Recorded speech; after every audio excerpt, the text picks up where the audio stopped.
Senate Democrats' perspective on how everything is going. My name is Heather Steans. I represent the 7th District. It's the northernmost lakefront district in the city of Chicago. One of the appropriation chairs. Andy Manar is another appropriation chair. Donne Trotter's been our lead negotiator for a long time, and Toi Hutchinson's our revenue chair. So the four of us have been involved in many of the negotiation meetings that have been happening. I think we were all in the building until 11 or 11:15 last night, making enormous progress. I think we literally just got another briefing update from our budget director, Becky Locker, for our staff. They have been meeting with all four caucuses. We think we are really about nailed down now on all the numbers for the budget and revenue side of this. I think we're making tremendous progress and feel like they've been really good conversations that have been making progress going forward in the negotiations. Very hopeful. Our expectation and understanding is now that the budget piece is getting pretty much nailed down. There may be a few tweaks here and there, but I think we've got the whole contours of it in pretty good shape. That was sort of key now to maybe able to finalize a few of the other pieces. I believe that workers' compensation still has some outstanding negotiations. They wanted to make sure we got where we needed to be on the budget before they finalized some of the workers' compensation items. Now that we've done that, that's going to be happening. The leaders are meeting again at 3 o'clock today. They're probably meeting as we're speaking right now. That had been the plan and the schedule. I understand, too, that the property tax negotiations have been very close. I don't know exactly where they stand, but I know there's been a lot of discussion of that. It's a very important item to, I think, everybody to provide some property tax relief, and that's getting very close as well. So really just here to let you know and ultimately answer any questions. Andy has been very closely involved, too. Senate Bill 1 negotiations on education funding has been critically important to our caucus, I think, as well as the entire state and for the superintendents around the state who are supporting this. Going to turn it over to Andy, and then I think Toi and Donnie are each going to be speaking as well. Thank you. Thank you, Senator Steans. Last name is Manar, M-A-N-A-R. First name is Andy. I represent the 48th District here in Springfield, Decatur, and the counties to the south. I'll be brief.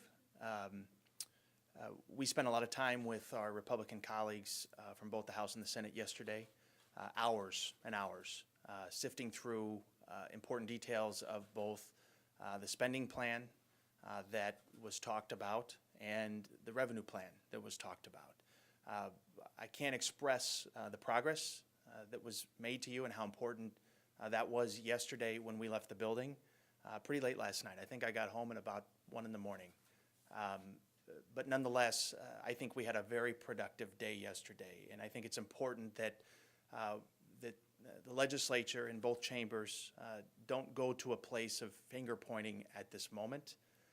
We have to realize that we are 2 years, now going on our 3rd year without a complete budget in place. And given the progress that was made yesterday, the last thing that we need today is finger pointing from either side. As I said, yesterday was spent for us with our Republican colleagues from both the House and the Senate on any number of issues. We left here last night with a sense of progress and a sense of hope that we could wrap this up.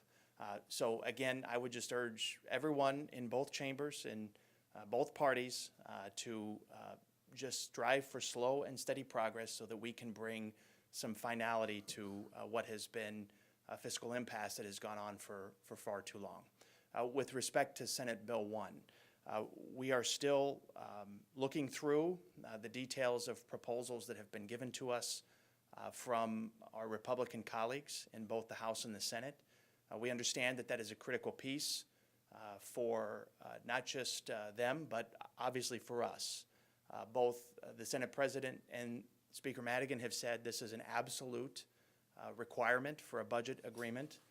Nonetheless, we have received any number of proposals as late as our last meeting last evening, and we're looking through those. And again, we are hopeful that we can come to a resolution so that not only we can have a balanced spending plan in place, but we can also end the worst and least equitable system of school funding in the country. Senator Trotter? Or you next, I'm sorry. Yes, thank you, Senator Manar. I'm a State Senator Donne Trotter. I'm Assistant Majority Leader. My district goes from southeast side of Chicago to Kankakee, Illinois. But that's really secondary to what this is all about. It's not from where I'm elected, because what's happening here impacts on all of the state. It's not just my district. We know that people are suffering. Our universities, no matter what corner of the state it's in, our education system, K to 12, is being destroyed, not just in Chicago, but downstate as well. People know that violence isn't just in the city of Chicago, it's throughout the state, and we certainly need mental health dollars. And that being the point is, the discussions that are going on now, we've heard them. It's been going on for too long. It's been going on now, it's going into the third year. So it is time for all of us to act. It's not time to be pointing fingers. It's time to listen to what is happening in our community and what is not happening. It's imperative that we go forward in this protracted battle and ensure that the individuals of our state are the recipients of all the good things that we can do, and ensure that there's going to be a quality of life that they want to raise their children in. So we have a lot of work to do, but again, it is not because individuals do not know what the situation is. We cannot keep on repeating those discussions that have taken us nowhere. We should go forward with the positive discussions that we've been working on.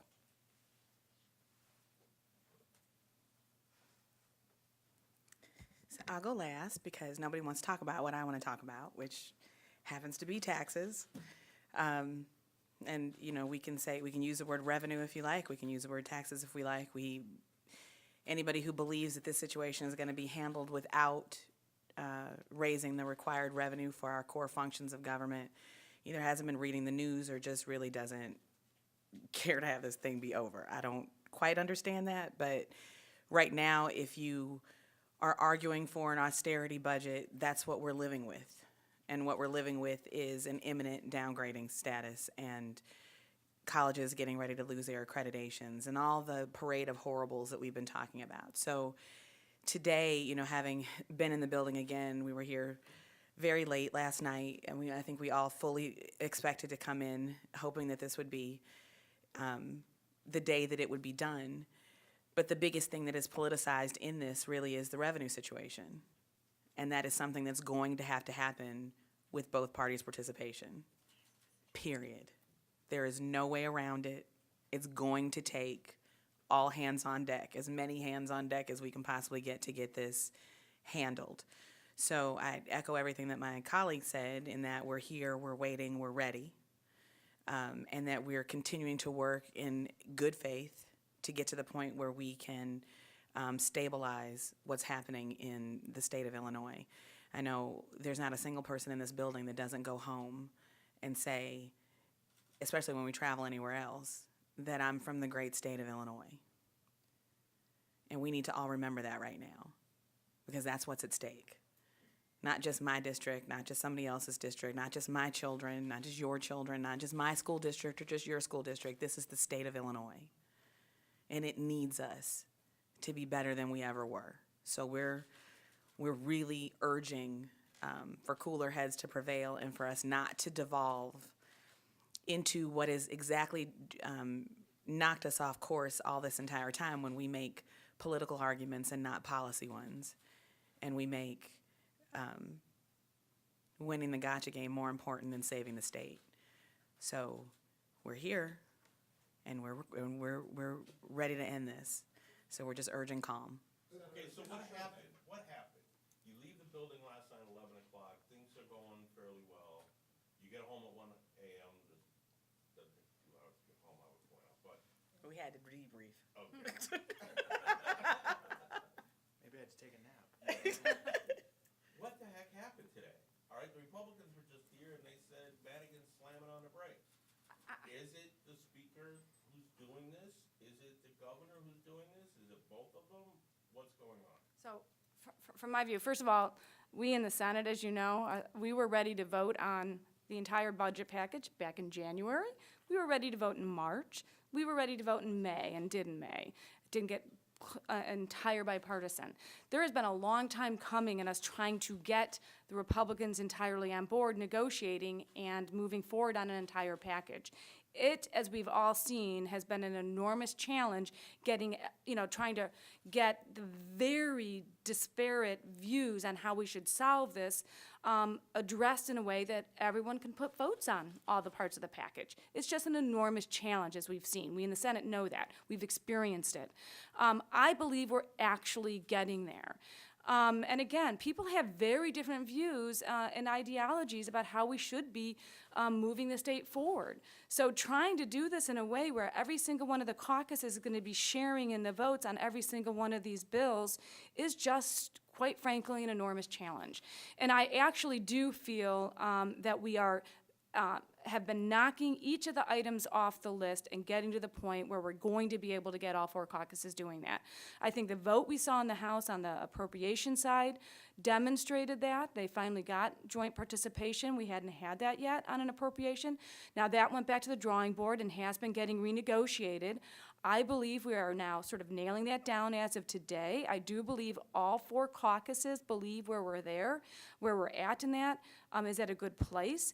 And that, as I say, has been freeing up the ability now to go and try to finalize the workers' compensation. I don't think this is time to try to lay blame on whether it's that the governor keeps adding more items or that the speaker's slow walking it. That, to my mind, is not productive.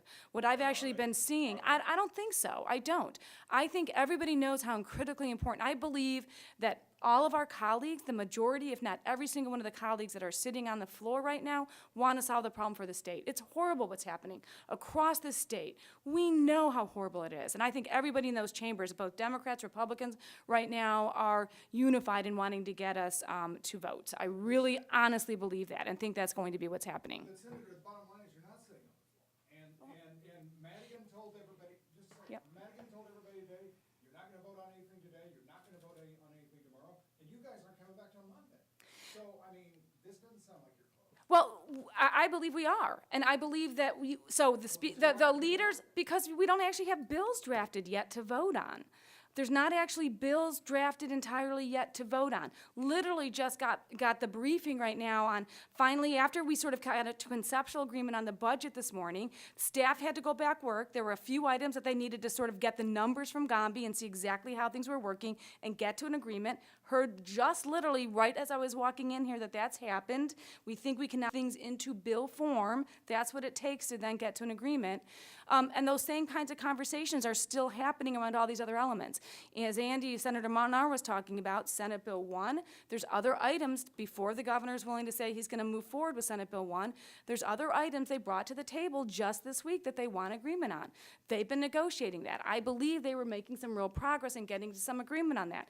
You then have to turn that into bill form. There's a lot here. There's a lot of different pieces of legislation and items that are getting addressed. And who else wants to add to this? I just want to say a thing. I mean, those people who talk to our public, need to stop. There are not 177 individuals on the negotiating team. Their ideas are being actually articulated through the team that is there. We're wasting their time, your time, and giving false narrative that everyone needs to be sitting here while this package is coming together. So we certainly have come a long way. We have the Senate, the Illinois Senate, certainly has put together a template which we're all working on, the House Democrats and Senate Republicans and Senate Democrats as well, House Republicans as well, are all working together to bring this together. But it's just not there yet. So Senator Trotter, is this a matter of the full General Assembly is going to go home until Monday, but you, the leaders in negotiating, are going to keep at it?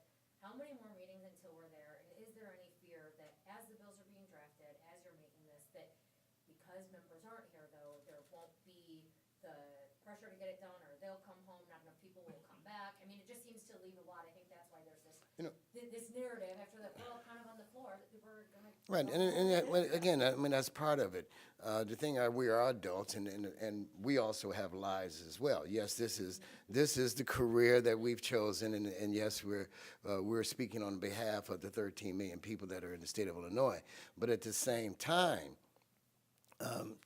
putting us in a corner and saying locking the door and it is going to make us work any harder than what we do is a misnomer. That is not going to happen. I mean, the work is being done. Ideas have been put on the table and they've been articulated by our leadership teams.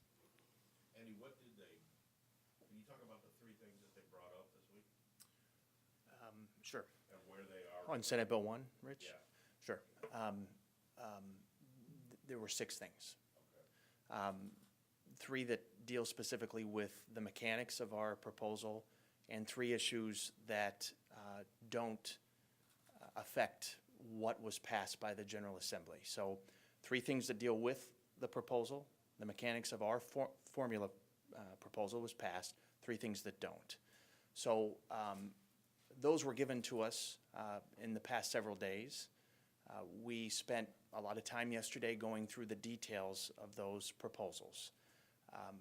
I believe that those proposals were given to us in complete sincerity from our legislative colleagues on the Republican side, not from the governor's office, in an attempt to try to forge a compromise that would afford the governor the ability to sign Senate Bill 1. That's how it was described to us. So I take those things seriously because obviously we're not going to end our system today without the governor's signature. We all acknowledge that. It takes a governor's signature to make something a law. So we are working through those things. Would we have liked to have seen those things months ago? Of course, of course. The Senate Republicans and the Republicans came up with the school funding proposal in detail 3 weeks after we adjourned the regular session. But I do believe that what they brought to the table recently is a sincere effort, and that's why we're giving it a fair shake, and we're working with them to work through it. And that has been resolved? It has not been resolved. Can it be? I believe it can be resolved. I'm committed to getting it resolved. I'm committed to compromise, as are all of us as a team for our caucus and all of the meetings that we've attended, from revenue discussions to spending discussions to other issues beyond just the budget, like school funding or workers' comp. Senator Raoul has spent hours with that. So we're all committed to compromise, but sooner or later it has to come to some closure, and we have to end what has happened. And that's why we're here to say, let's not get into a position to where this has devolved again into finger pointing. Everyone should just remain calm, and we should keep our eye on the ball, and we should get this done immediately. And the immediate looks like it's going to be, the first chance is going to be on Monday. Well, there's something I still don't understand, and perhaps I'm alone. I still don't understand how we got from Friday being bipartisan and Friday evening being ready to make a lot of progress, ready to come back Saturday and make votes, ready to really make progress, and then everybody gets here Saturday and that's really not how it is. And some people are madder than others about that. I'm not understanding how we go from Friday expecting to Saturday being disappointed. Well, I'll give you my take, Dave, and this is just this is just mine. We weren't done. We weren't done, and that's not a criticism. We still had issues to work through, clearly. Otherwise, we would have been done voting today, and everyone would be complete with their work, and we'd be headed home. So clearly, we weren't done. We just got a message from the speaker that the House will vote tomorrow on a revenue package modeled on the bill, quote, supported by the governor and House and Senate Republicans in their recent announcement of their budget blueprint. Is that helpful that the House is voting tomorrow, or is that jumping the gun if Senate's not back until Monday and negotiations are still ongoing? Toy, you look surprised when she read that. I think What's this, this revenue package gonna look like? I think this demonstrates the fluidity of the situation, which is another reason why we wanted to come down here and urge the fact that we weren't going to devolve into finger pointing and all those things, because when these situations change, you know, I would contend that we saw some of this stuff happen. The Senate went through these fits and starts over the course of the session. The House is experiencing that now. And it takes a lot, because some of these things are not Republican to Democrat. Some of these things are very regional. the characterization on the revenue package in and of itself as something that the Democrats are gaining from this, like that's a give to us. You will see, I think what we're going to end up seeing when there's final votes on this is that you will see Democrats who refuse to vote on revenue, and you'll see some Republicans who've changed their minds. This is it's going to be one of those situations where people are voting based on their districts and what they believe is the right course of action moving forward here. So it's not time for us to, Well, but you know. hold on the bill. Are they ready to vote on the revenue package? Yeah, what do Is we the have? revenue package ready to go? The revenue package was, had gotten to the point where there wasn't as much discussion on the revenue package as much as there was, we can't vote on revenue until we get these other things. So I think the revenue was probably closer to a package that was Well, this says closer to ready to go. This says modeled on the bill supported by the governor, so that, even though Republicans never actually introduced a revenue bill, that seemed to have been a temporary revenue package mixed with a temporary property tax freeze. So is there an agreement on? So that, or I is will this leave this acceptable? room right now and go see what it is they're talking about voting on. But this is, again, fluid.